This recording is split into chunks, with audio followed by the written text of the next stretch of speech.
we're just seated next to a park. It is not next. So ukisema enough pocket money, unamaanisha nini? Unajua tukiongelea enough pocket money, accommodation is more paramount for an accommodation. Accommodation is more paramount for an overseas student. Lakini sasa unajua no, hata wewe unafaa kuchituma. Mimi nakwambia it is on a serious note for whoever coming. So I told you mimi nililipia first sem na tulia pa 2 weeks. 2 weeks unafaa kwanza semester. So nikapewa mkono kidogo tu. Mkono kidogo tu ndio ukasonga. From there I had to pick up. Umesimama saa hizi mpaka umekuwa kiburi, upigi simu unitafuti tena. Lakini yangu ulikuwa unanitafuta ukiwa na shida. Si shida. Shida zako ziliisha. Si shida. Ukaniacha kunitafuta. No. Shule ilikuwa inanikimbiza. Kazi sina. No. Ulikuwa umepata kazi, ulikuwa uko sawa na shule, kila kitu ilikuwa sawa. Listen, si shule ndio imenipea at least humble time from this year February. Sawa basi, kijana umeshinda, lakini mjue mtu ni mtu akiomoka, wewe au muoni. I can't cut off your list. Ni sawa, asante sana. Yeah. So wazazi, I know parents, you normally watch me, and even in 10 years time, if you watch this video, just know that there's some of the things that are very important for you as an international student, for you as a new person moving to this country. There are some of the things that you need to ensure you have. Hold your ears. There are some of the things that you need to ensure you have before you move to this country. If you want to prepare to suffer, don't come with these things. But if you want a soft life, you want to have a good and smooth transition in this country, you'll be able to pay your bills, to pay your school fees, to tuma pesa home. Unaweza kufanya nini? International money wire. But you know what advice I can give advice to parents. Kwanza ni parents. Parents, this is going to parents. At least lipia mtoto wako rent for 2 months. Umesikia mzazi, jaribu tu lipa rent for only 2 months. Kwanza kama anakuja Adelaide. South Australia si meno. Unajua Sydney unaweza pata hata shamba la mawe. Huku ni shamba la mawe. Huku si joke. At least but alafu at least mtoe akuje early before shule. Kama ni possible. Usianze. If it's possible. Visa, mapema ukijua sasa kama saizi February is the next intake. Kuna watu wenye saizi ndio wanatafuta shule. Unapata wataload visa January end. Mtu anafika huku shule imeshaanza, hajui anything. Like inafaa itakudrain, inakusumbua mwenye unafaa kuadapt shule. Una struggle rent, unafaa kupata accommodation poa. Kasi, hujui anything. Like literally all your 3 months imeisha hujapata job, hakuna like anything. So utapikia msasi, manzi, msasi amekuwa ki-struggle rent, yes. All of a sudden ukapata kasi in the 2nd month, right? Umelipa 3rd month rent. So after your 3rd month, ni fee inaingia, unamulisa msasi, unaona. Even inafanya I think so many people wana cut off their parents kwa sababu unapata the expectation yenye wazazi walikuwa nayo, walikuwa najua the so and so wameenda ngambo, wamejenga mansion, wamenunulia wazazi magari. So wanashanga how comes Evans amefika ngambo anasema hana fee, hana chakula, hana rent. So they also become hard on you, or maybe they don't have. We come from families zenye kabisa wanauza shamba, wanachangisha, they don't have any coin left. So I think the best thing, as you have said, ensure kabisa you support your young. Unajua mtoto wako akimove hapa, ensure unamsupport asile kwa street na pia job. Ensure tu kabisa you get the right documents for kazi, kwa sababu when it comes to employment, you cannot just walk into someone's office and be like, Kipto naona uko na ofisi yako hapa. Like there's so many Kenyans already having companies in this country. But huwezi enda useme ati ni employ tu, nimeona uko ati mimi natoka Kenya, by the way tunatoka Eldoret sisi wote, nipatie kazi. It cannot happen. We have policies, we have procedures. Those companies, they also have the obligations. They need to meet specific standards. Sini ukweli? They cannot just do it for the sake of you. So, from your end, pia nyine mkwe mnaelewa mjue, mambo si rahisi. You need to make sure that you're having enough documents to apply for a job. So, what does this mean? Make sure umesoma, kama ni certificate ya caregiving, I think hiyo ndio ni minimum. Hiyo ndio itakusaidia kuomoka kwa hii. So, another thing, parents hawajui, like kuna mtu like jirani yako amekuja Australia 3 years ago. Yep. Definitely amemaliza shule, si ndio? A struggle na fees. So huyu anachengea wasasi ama amenulia msasi TX. Sasa comes in, mimi nimekuja hapa 2 months, msasi ananiweka pressure nimnulie TX. Unaona? Mimi personally hata sijapata kazi stable. Lakini si mnapatanga pesa mingi. No, wasasi wasitupe pressure, unaona? Mzazi unasikia? Wasipe mtoto pressure. That is very true. Ni wasipe ukweli. Pressure. It takes about a year. Let me just tell you one thing. It takes about 1 year for someone to be fully settled in this country. Na kama mwaka imeisha na uja settle, akiwewe sasa, baby kabisa. Uliza mtoto wako anafanya nini? Maybe something is wrong. Uliza anafanya nini? Kuna watu, they have really come from, unajua, hawajai kuwa exposed, wanakuja huku, they cannot even communicate. It takes time, si ndio? Si kila mtu anaweza kucommunicate. Because when you go for an interview, you need to speak out. You need to talk, you need to represent what you have. But sasa kuna wengine wako hata kuongea Kiingereza inakuwa hakuna. I fumble in my first interview. I fumble in my first interview. Ulisema nini? In the coming, in the going? No, English was perfect, right? Expression kila kitu ni sawa. But I was shy. So, hujaifanya interview kwa maisha yako? Mimi sijaifanya interview. So mimi nikaenda interview hapo ya kwanza. Honestly, I lose that job, sikupata. Alafu msee mwenye ameni drive, you know what I told her? Nimwambia manze, hii kitu nimwambia they'll get back to me. But in real sense, uko ndani unatoka ukijua hakuna hii imekunywa maji. Yeah. But I had to come and tell her after nimepata some 2 jobs nimekuwa stable. Kamwambia manze, unakumbuka ile siku? Mungu amenionekania. Unakumbuka ile siku? Enyewe hiyo kazi tulitoka kama hakuna, niliambiwa na uko ndani. Hata regret kutuma, but ni kitu niliambiwa hapo. But it's good that you pushed yourself. Yeah. You kept on going for other interviews. Uku give up. Unajua some people they go for one interview, wanafika huko you apply one job, unakaa hapo binti malaika unangoja feedback, unanyimwa. Hiyo ni 1 month. Haya unangoja tena ingine tena. Come on, apply for as many jobs as you can. But that ulikuwa ukikuja kwangu every day nilikuwa nakwambia we apply tu. Unajua tukuti you apply then you weigh which one pays me the most. Unaangalia na pesa at the moment, ukitoa interview ama hiyo after umepata everything here. Hapo unakuja unachita mkutano unasema wenyewe. Unaanza self evaluation. Usitoe jasho yako kwa pesa unalipwa malipo kidogo. Hii nchi unaweza lipwa $30, kwingine ulipwe $80. And it's the same. No, it's the same thing. So hapo ndo utachita mkutano personally. But before that, make sure kwanza you have a job. Hata kama inakulipa ngapi, have a job. Itakutolea mental health, itakutolea pressure, itakufanya ufeel una fit kwa community. So it is very nice that at least uli push your boundaries. See your boundaries. Nikisema your boundaries mtu atadhani bwana you overstep. Hapana, you pushed yourself to make sure you have a job. And well done, because I remember every day you could call me unaniambia Lizzy, nakumbuka ulikuwa unatumia this nini phrase, haiendi Lizzy, mambo haiendi. Nimejaribu. Mambo haiendi. IT haiendi Lizzy, nifanye everything, nini? it was that is the phrase alikuwa anatumia. Literally kila kitu ilikuwa ina backfire man. But sasa hizi you've settled. How do you find? Maka naona dread imemea. Imagine wakati nilikuwa nasema man sisi ningemaliza hii course yangu niingie engineering, unaona?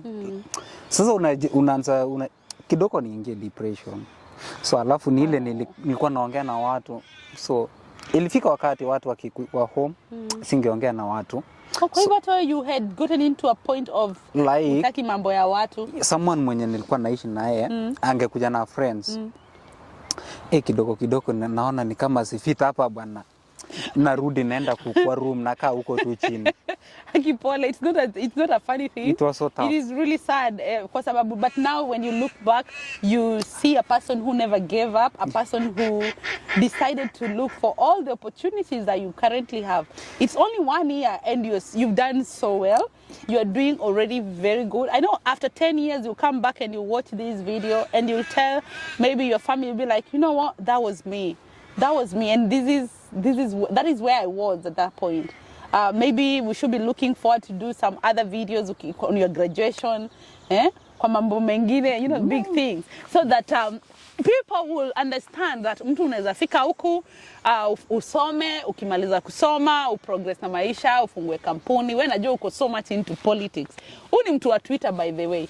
Nisisahau. East West Home is the best. Nyumbani siasa tunakuja. Wewe ni mtu wa siasa sana. Nyumbani siasa tunaenda. Hiyo nayo lazima. So, East West Home is the best. Wanaweza kukupata wapi? Before niwaambie bonyeza, what are your social handles?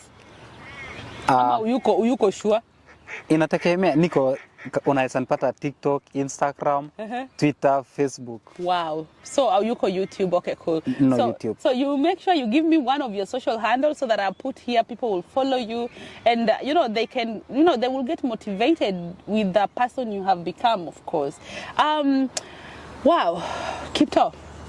Kwanza wapenzi, before we proceed, see, just take time and appreciate me. Appreciate me. Just press that comment, leave whatever comment, press the button, thumbs up. Tell me something. Tell me something. Like, tell me something. So, Kipto, where you've been Australia now for 1 year. Tumeshaongelea mambo ya kupata kazi, mambo ya certificate. Tumeongelea some of the important things that mtu anatakaniwa kuwe nayo. What role does driving plays when it comes to employment in Australia? Driving na uongeze gari. So, what role do you think driving and having a car plays? At least before someone owns a car, ensure you know how to drive. Hata usikuje kama hujui ku drive, usipande hiyo ndege. Hata don't. Na hata bedeka unanisikia saa hizi na hujui ku drive. Enda sijui ni wapi, anza pole, go and start. Whoever planning, and this goes most to ladies. It will take ladies. Unajua ladies hapo mmelipiwa driving school na msasi. You go to driving school hapo kidogo udrive, unasema ndajifunza na mbele. Manze Australia itakulamba. Itakupatia whips. Jifunze, make sure ukitake off leo kwa Kenya. You know how to drive and you Ebu emphasize ndio wajue uko serious. Unajua nadhani ati yuko serious. Make sure you know how to drive. Hold your ears off. Make sure. Si ati kuja tu hapa na kitabu au squeeze ni card. Usikuje na hiyo smart DL sijui I know how to drive niko na DL. No. It's not Australia is not about DL. It's not about DL hapa. Manze hapa unafaa commute from one point to another. Hapa ukitumia public transport unachelewa job, ukitumia Uber una incur a lot of cost. Ukikaa chini uone hiyo monthly nini uone yenyewe itakuwa unafanyia Uber kazi, alafu uone ningekuwa nimefuel gari yangu monthly, of which apparently ukifuel gari yako weekly full tank maybe utumie $100 a week. It's around $400. $100 is $100. $100 a week. So tuseme kwa gari yako fuel umetumia $400 peke yake in commuting. Wait, do you think hata mtu anaweza pata kazi bila gari? Yeah, unaweza pata, but hapo kwa commute ndio itakuwa challenge. Percentage ya mtu kupata kazi bila gari ni kama ngapi? 20%.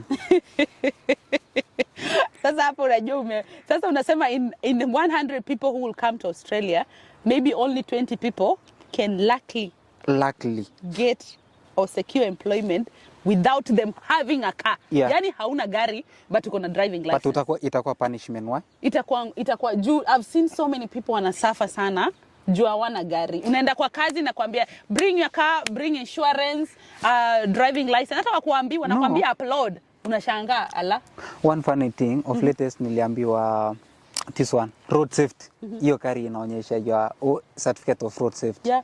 So road safety, unaenda kuangalia kama gari iko within the condition ya kukua kwa barabara. So alafu kuna ile trend maybe mtu unaweza sema acha niombe best yangu ka insurance kanini yake, of which of late ita work. Inaweza kuwa chances. Yeah. Na pia I think I will tell people just avoid things that will put you into trouble. Yeah. I've seen people wana cause accident yenye kabisa karibu yamalize. Mtu anagonga posti ya stima. Unajua kugonga posti ya stima hiyo bill ni karibu 50,000 sijui ngapi. Ni bei kali. Chuma hiyo alafu unakosa kukufa. So una face sheria. Wanakuja hapo pengine hiyo gari umeenda umeomba mtu umesema gari ni yako, umebeba client. Ebu tell these people the impact of causing an accident ama you just doing shit things when you are unabeba mtu wa kazi ndani ya gari yako. Si unaweza fungwa. Ukikosa accident kwanza, if you are the one causing accident, they will assess your car, is it meeting the wanakuja hiyo roadworthy nini, na wanapima waone nini ulifanya like these people they follow so keen, of which kama kosa ni yako man, say chances ni mbili face the law ni jela na nyumbani tu kumaliza unaambiwa basi umemaliza miaka yako hapa, you cannot go back home. Mnasikia maneno kurudishwa nyumbani si ngumu, ni umeona mtu amedipotiwa ama bado, ama mnajua mtu yani utamtaja but sitamtaja but it's a near say, ingine ni kitu umeona, it's a real thing, maybe some of your friends Nasikia interact na one of them. Mimi nimeona watu wenye wamekuwa deported and it's very sad kwa sababu wengine ukiangalia like if you look through their eyes ama you look them through your eyes, unaona they had an opportunity to do something different. And now talking about this, Evans, yes, what impact does alcohol have to do with deportation, to do with school dropping, to do with accidents, to do with nini ingine, yani hizi maovu zote? What role do you think? Na siingili walevi wenzangu. Ngoja kwanza, siingili walevi wenzangu. Ninaongea tu. Ngoja kwanza. What impact do you think alcohol has when it comes to the role of getting someone messed up? So to pay example, mimi nanyamaza. Listen, one thing about here, you can't drink and stay behind the wheel. Hapo ukipatikana like above the percentage, you are nini, wanaangalia kama ulikuwa na makosa before kwanza, they'll scrutinize you, unaona, wanakuangalia deeply. Sasa like ni kama umejifungulia shida isikufuate. But driving ukishikwanga hata ina explanation. Yeah, I'm heading there. Alafu ikipita kuna ile kwanza ikipita percentage license inaenda. Wana pound gari. Hata hiyo gari 1 meter haiwezi toka beyond hapo. Alafu unaitwa kotini, hiyo kesi yako sasa unachukua. Kotini ni the following day, usisahau. Ukishikwangu leo kotini ni kesho, hapo ukishikwa asubuhi. So alafu imagine unaenda kotini, hapo kotini unafaa kushikisha lawyer pia. Hiyo kesi inaweza ikusungushe for around 1 year. Sasa shule hapo una strain na number 2 huwezi enda kazi kwanza kama hiyo uko kotini. Hata employer akiona huyu is under investigation, employer angalie hiyo kitu. Alafu pale kwa police clearance, which is certificate of good conduct in Kenya, huwezi pata hiyo kitu ina question mark, wanaweka hapo kwanza. Hiyo ni kitu employer anaangalia pia. So wakiweka hapo huyu msee ashaikuwa in police custody hivi na hivi nini, so mtu hawezi fanya kazi, hawezi pata kazi, hawezi enda kazi. So mtu anakuwa anaendelea kutuza kukunywa pombe yake kama atapata. You know alcohol is very cheap here. Did you know that? In Australia alcohol is very cheap. And I think everyone can afford. Anyone can afford. Like this from $5, ndio? Maana zile wine za $5. Kuna ya $5 mpaka and above. Hata msee ukienda shift, like literally when they shift, hata kama ni shift ya underpay, you can still afford the alcohol, the one you want. That is true. Ni ukweli. Na si jokes. Wazazi wenye mnasikia, it's not a joke. Your meeting, that meeting that you guys normally have the last day when your child wants to board a plane, the farewell party, please talk to your child about these things. Mwache kuambia tusilete mzungu hapa, ama uliambia usilete mzungu hapa? Usichomi wazazi wako wasio. Sichomi. Mimi, they never told me about it. Well done. My parents are happy wherever I take home. Yeah, that's good. Unajua I've realized parents wanna concentrate on the things that are really less important. Like talk to your children about mambo ya alcoholism. Waongeleshe mambo ya consequences of law and regulation and how to interact with people and how to represent themselves. Ombea watoto wako. Wacha kuwapea vitu zingine zenye haitawasaidia. Definitely. Usituletee mzungu hapa, usituletee nini, usisahau hizo vitu. Tunafika huku watu wana break kama miwa. So mi sikuambia usilete msungu nini. But that's very good to your parents. Mi kitu anyway, the thing niliambiwa na msasi, my son, umeenda. Sisi hatuko focus na haya, tujui chenye utafanya. Enda wana chenye utafanya, utakuwa solo hapo. It's your Kujituma, wow. Venye utakuwa solo. That's How so you carry good. yourself. Yeah. Well done. That's the only thing niliambiwa. Wow, well done. Unaona sasa saa hizi ndio uko hapa hivi, you've carried yourself in a very very highly, you know, unaweza kusema you're one of a person who has very high moral values. And when you represent outside here doing the right thing, it's not easy. You're so young. See, you're young, unajua. But you're doing the right thing. Ujajipata kwa noma na migration, bado unaenda shule, uko na visa, uko na COE. Everything. Well done. So umesema watu wasikunywe pombe, wakifika huku waachane ulevi, waokoke, watafute maisha yao kwanza. Unajua walevi, unajua pia tukisema wasiache, we kunywa. But kunywa kwa nyumba, usiingie behind the wheel. Usiende udrive, usiende kazi ukiwa umelewa, usijui usifanye nini. Usikue violent. Yeah, that's very. By the Enda club, piga sherehe yako, sikikushika, itisha kapi yako, enda chilalia kwa nyumba. Chukua Uber, enda nyumbani. Hii mambo ya violence umeongelea sana. Na unajua hii ni something yenye nimeona pia imeweka so many young people behind the bars. Does alcohol has something to do with that? Yeah, it depends. You know, it depends with someone who unajua nini lisi, some labda msako na issue zake, ama tumekosana na wewe kidogo tu hivi. Tumekuja hapo tunapika sherehe, mimi sijui, alafu nimekacho as usual. Unaanza like wewe unachukulia personal, maybe ulikuwa na grudge na mimi, unaona hapo unaanza kuwa violent, unaona tunaanza kupikana nini. Kidogo unajapa kila mtu. We are in a community like everyone is advised to report an offense. Yeah. Uwezi jua nani amekureport. Yeah. Cameras are everywhere. Definitely. Kesho wanakuja wana review. Unashangaa hata mkifanya chini ya maji unatafutwa, you are violent on club, mlipikana. Yeah. We need you in the police station. Na unajua unaambiwa tu kuja ama alternative. Unajua akitumia force ni mbaya. Even now worse. It's worse. Ili uchopeleke huko kuliko force. So unajua you've mentioned some of very important things. Mambo yenye hata sikuwa nimefikiria bado, but deep down I know these things are among the things that we need to talk, we need to speak. Something to do with violence. If you're living with someone's daughter, na wazazi msikasirike, huku wenyewe watu wanashare nini, we call it shared accommodation. Don't worry parents. If you're living with someone's daughter, you're living with someone's son, mumeingia in a relationship, mukosane, musipigane, just quit that relationship. Usianze kupiga watu wenyewe, wa mtoto wenyewe, utafungwa. Ati unaenda nimekosana na Kipto hapa na mrarua makofi. Ati unanicheat. Ati nimekucheat, ati unakasirika, unanisukuma huko naanguka na ni kwambia utafungwa. And I've seen people who've gone through that path.